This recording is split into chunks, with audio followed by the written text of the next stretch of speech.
औलाद का मोह। दिलीप और सुधांशु नाम के दो भाई थे। दिलीप की शादी कावेरी के साथ हुई और सुधांशु की शादी माया के साथ। शादी के बाद दोनों भाई अपनी अपनी पत्नी के साथ खुशी खुशी रहा करते थे।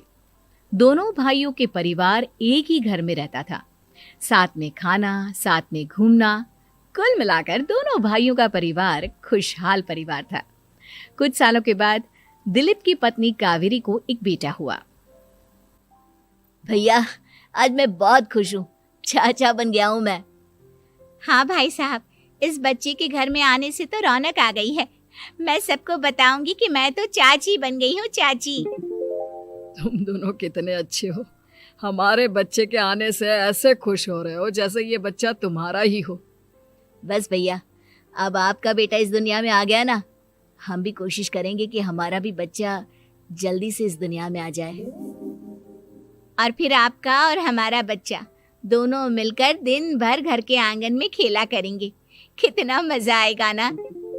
सच कहती हो माया, मैं भी उसी दिन का इंतजार कर रही हूँ जब तुम्हारी भी गोद भर जाएगी और मेरे बेटे को एक छोटा भाई या बहन मिल जाएगी।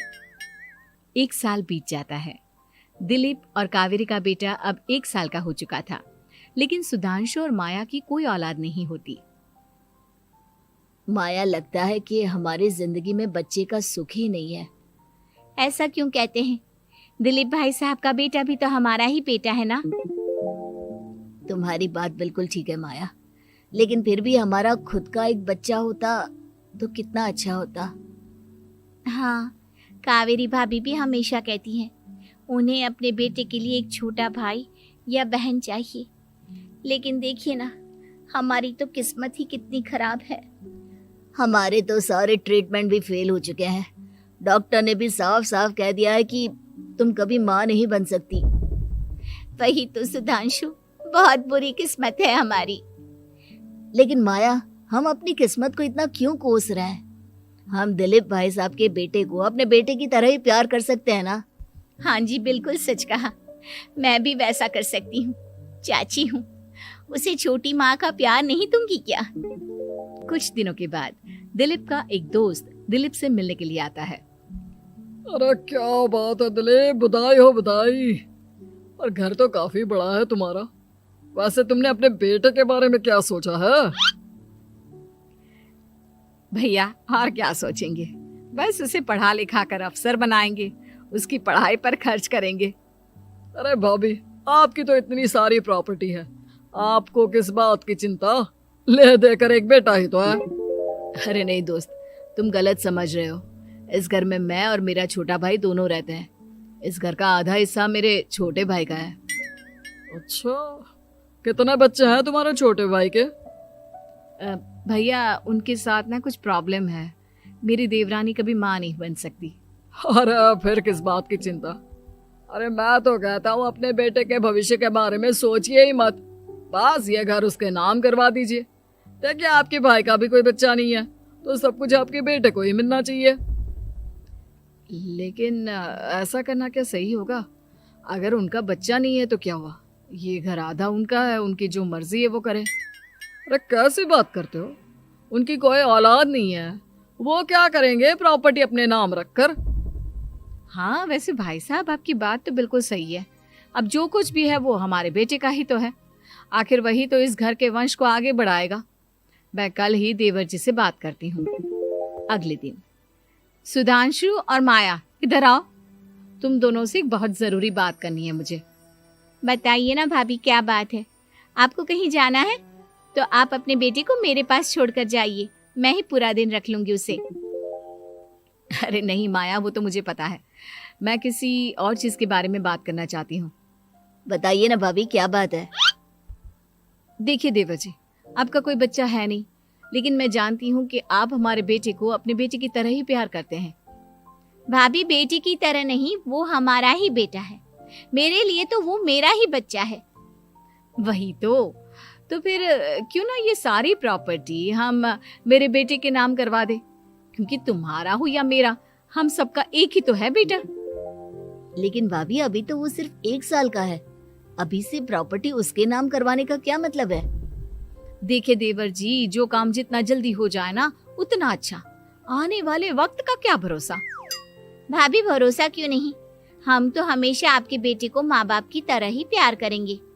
हाँ, लेकिन फिर भी मैं चाहती हूँ कि ये सारी प्रॉपर्टी मेरे बेटे के नाम हो जाए। अब मुझे नहीं लगता तुम दोनों को इसमें कोई भी परेशानी होगी, है ना? भाभी वैसे तो आप जो कह रही हैं वो बहुत जल्दबाजी है, लेकिन फिर भी अगर आपको ऐसा लगता है तो ठीक है, कल ही प्रॉपर्टी के पेपर बनवा लीजिए, मैं और माया उस पर साइन कर देंगे। इस तरह से अगले दिन प्रॉपर्टी के पेपर बनवाकर सारी प्रॉपर्टी दिलीप और कावेरी के बेटे के नाम पर करवा दी जाती है। कुछ दिनों के बाद सुधांशु, सुबह सुबह ये कौन लोग आ गए हैं तुम्हारे घर पर? भैया वो ऊपर वाला कमरा खाली पड़ा था ना, सोच रहा था किराएदार रख देता हूँ। लेकिन किराएदार रखने से पहले आपने हमसे पूछा भी नहीं। भाभी इसमें आपसे पूछने वाली क्या बात थी, हमें एक ही कमरे की जरूरत थी, इसलिए सोचा दूसरा कमरा किराया पर दे देते हैं, कुछ इनकम हो जाएगी। अरे माया, ये सारी प्रॉपर्टी अब मेरे बेटे के नाम पर है और यहाँ पर जो कुछ भी होगा उसके लिए तुम्हें मेरी या दिलीप की परमिशन तो लेनी पड़ेगी ना। हाँ सुधांशु, तुम्हारी भाभी ठीक ही तो कह रही है। अब देखो, तुमने खुद अपने हाथों से ये प्रॉपर्टी हमारे बेटे के नाम की है, वह अभी बहुत छोटा है, तो इस घर से रिलेटेड सारे फैसले तुम्हें हमसे पूछ कर लेने चाहिए। भाभी हमें तो लगा था कि आप हम लोगों से बहुत प्यार करती हैं, लेकिन आप तो हमारे साथ भेदभाव करने लगी। अरे, इसमें भेदभाव करने वाली क्या बात है? और मैंने कौन सा तुमसे कुछ गलत मांग लिया? अरे ले देकर मेरा बेटा इकलौता इस पूरे वंश का वारिस है, सब कुछ उसके नाम है। तुम्हें इस बात से जलन क्यों हो रही है? भाभी माया को जलन नहीं हो रही, वो तो बस ऐसे ही कह रही थी। सब जानती हूँ मैं, इसकी खुद की तो कोई औलाद पैदा नहीं हुई, बस इसीलिए जब देखो तब मेरे बेटे पर बुरी नजर डालती रहती है। देखो माया, कावेरी तुमसे बड़ी है, वो जैसा कहती है वैसा करो। और वैसे भी इस घर पर अब तुम लोगों का कोई अधिकार नहीं है, वो तो हम लोगों की भलाई समझो जो तुम्हें अभी तक यहाँ रहने दिया है। भैया आप इतने कैसे बदल गए? इस प्रॉपर्टी ने आपके दिल से हमारे लिए प्यार पूरी तरह खत्म कर दिया है क्या? इसी तरह वक्त बीतता जाता है और देखते देखते दिलीप और कावेरी का बेटा प्रणव 25 साल का हो जाता है और उसकी नौकरी लग जाती है। पापा आज मेरा अपॉइंटमेंट लेटर आ गया है, मैंने सिंगापुर में जॉब ज्वाइन कर ली है। लेकिन प्रणव, विदेश में नौकरी करने जाने से पहले तुम्हें कम से कम अपने मम्मी पापा से एक बार पूछना चाहिए था ना। इसमें पूछने वाली क्या बात है माँ, मैं सिंगापुर जाकर जॉब करना चाहता हूँ तो करना चाहता हूँ। देखो प्रणव, हमने तुम्हारे लिए इतनी सारी प्रॉपर्टी यहाँ पर रखी हुई है, उन सब का क्या होगा? यहाँ रहो, बिजनेस करो। सॉरी पापा, मैं यहाँ रहकर कोई बिजनेस नहीं करने वाला, और ये जितनी भी प्रॉपर्टी आपने मेरे लिए संभाल कर रखी है ना, ऐसे ही किसी को दान में दे दीजिए, क्योंकि मैं सिंगापुर से वापस इंडिया आकर कभी नहीं रहने वाला। दिमाग खराब हो गया है तेरा, जानता नहीं तेरी वजह से हमने तेरे चाचा चाची से लड़ाई करके पूरा घर तेरे नाम करवा दिया था। हाँ तो ऐसा करने से पहले आपको सोचना चाहिए था ना। और मम्मा, मैं तो वैसे भी उस वक्त 1 साल का था, मेरा इस मैटर से कोई लेना देना नहीं है। कैसी बात कर रहा है ये लड़का? अरे तेरी वजह से अपने छोटे भाई से दुश्मनी लेकर बैठा हूं मैंने तो उसे घर से भी निकाल दिया। जानता नहीं तू, बाजू वाले घर में एक छोटा सा कमरा किराए पर लेकर रहते हैं तेरे चाचा चाची, और ये सब मैंने तेरे लिए किया। देखिए पापा, आपने जो कुछ भी किया अपने लिए किया। मैंने आपसे कब कहा था कि मुझे ये प्रॉपर्टी और घर चाहिए? और वैसे भी अपने भाई के साथ इस तरह का बिहेव करके आपने कोई अच्छा काम तो किया नहीं।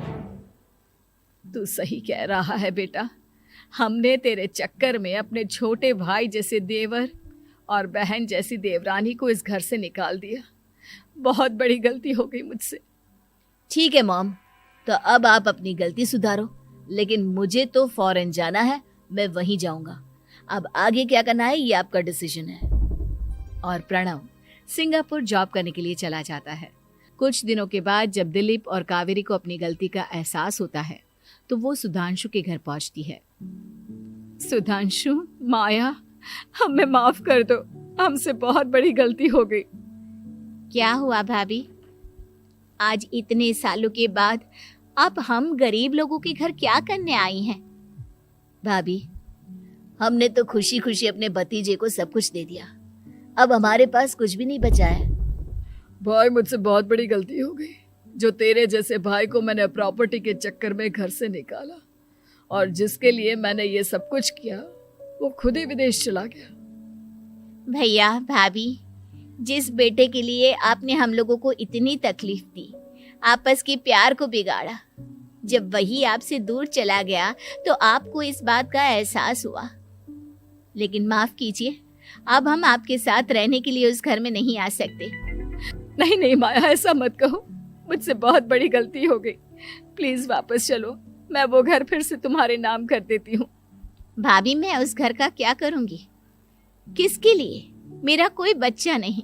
मैं तो बस जिंदगी भर आप लोगों के साथ प्यार से रहना चाहती थी।